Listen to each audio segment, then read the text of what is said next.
Народное радиода «Жұлдыз жорамал». Армысыз тыңдарман, назарларыңызға ертең 16 мамырға арналған жұлдыз жорамалын ұсынамыз. Енді уақытты жоғалтпай жаңа серіктестер іздеуді бастау үшін көбірек жұмыс істеу керек. Осы бағыттағы күш-жігер толығымен марапатталады. Өз ісінде айтарлықтай нәтижеге қол жеткізген тәжірибелі адамдардың пікірлері мен кеңестерін тыңдауға тырысыңыз. Есіңізде болсын, жалғыз адам жауынгер емес. Кәсіби өсу жоспарын ойластыру керек, немесе жақын арада қаралу керек жағдайларды жай жүйелеу керек. Қаржы мәселелерінде ұстамды болыңыз, қажет емес сатып алулардан аулақ болыңыз. Әріптестермен немесе басшылықпен кейбір түсініспеушіліктер болуы мүмкін. Сізге даусыз дәлелдер келтіре отырып өз позицияңызды қорғауға тура келеді. Бірақ сіз көтеріңкі дауыспен сөйлемеуіңіз керек. Жақындарыңыздың мүдделерін ескеріп, қақтығыстардан аулақ болыңыз. Ерік-жігерді жұмсау арқылы жақсы нәтижеге қол жеткізе аласыз. Ерлі-зайыпты болуға әбден мүмкін. Тағдырлы таныстықтар дайындалып, олар елеулі қатынастардың пайда болуына келеді.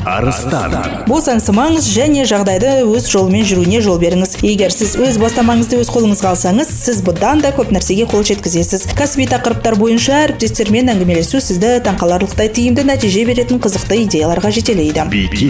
Жігерлі, ашық, ақжарқын болыңыз. Егер өзіңіздің мекен-жайыңызға сын естісеңіз, ренжімеңіз, айтылған сөздерді қарастырыңыз. Объективті болуға тырысыңыз. Егер әділетсіздікке ұшырағаныңызға сенімді болсаңыз ғана қарсылық білдіруге болады. Сізге моральдық қолдау немесе басқалардың мақұлдауы қажет болуы мүмкін. Ескі достарыңызбен сөйлесуден тартынбаңыз. Олар сіздің проблемаларыңызға күтпеген қырынан көмек көрсете алады. Соның арқасында сіз тез және оңай шешім таба аласыз. Кәсіби істер бірінші көзқараста көрінгендей қиын болмайды. Сондықтан жұмысқа кірісуге қымсынбаңыз. Күн романтикаға, достарыңызбен кездесулерге қолайлы. Тіпті таныс емес адамдармен қарым-қатынас жағымды және перспективалы болады. Енді сіз өз міндеттеріңізге өте жауапкершілікпен қарауыңыз керек. Іскерлік белсенділікті көрсетуге тырысыңыз. Кез келген жағдайлардан шығудың жолын іздеңіз. Бұрын басталған жағдайлардың дамуына қатысыңыз. Бұл күн оқуға, ескі достармен кездесуге және ой өрісін кеңейтуге қолайлы. Бүгін ашық әңгімелесу үшін дұрыс уақыт емес. Үндемей айналада не болып жатқанынан бақылап отырған дұрыс. Әңгіме барысында алынған ақпарат бұрмаланып, сізге қарсы қолданылу мүмкіндігі бар. Бірақ бұл күн жүрекке қатысты барлық нәрсе үшін келешегі мол бола алады. Жаңа жағымды таныстықтар болуы мүмкін.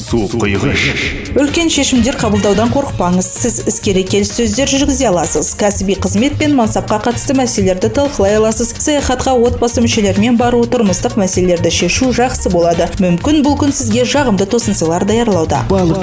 Жұмыстағыдай жеке салада да қазіргі қатынастарды қайта қарау кезеңі басталады. Және оларды ең жоғары деңгейде шығару ықтималдылығы бар. Жаңа байланыстар мен таныстар тез пайда болады. Мамырдың 16-сына арналған жұлдыз жорамалымыз осындай. Жұлдыздарыңыз жарық болсын. Народное радиода «Жұлдыз жорамал».